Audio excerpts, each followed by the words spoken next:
ایک شخص اپنے والد کے ساتھ حج کے لیے قافلے کے ہمراہ روانہ ہوا۔ جب وہ عفیف کے علاقے سے گزرے تو والد کو قضائے حاجت ہوئی۔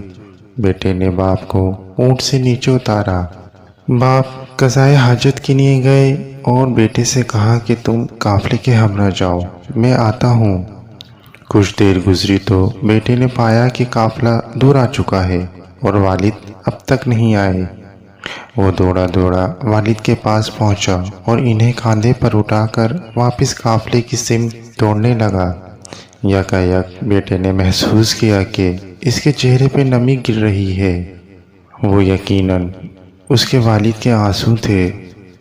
وہ تڑپ کر بولا، میں قربان جاؤں بابا جان، اللہ کی قسم آپ مجھ پر ایک ریشے سے زیادہ ہلکے ہیں۔ باپ نے کہا، میں اس بات کے نہیں روتا، اللہ کی قسم میں اس لیے رو پڑا کہ اسی جگہ میں نے اپنے والد محترم کو کاندھے پہ اٹھا لیا تھا۔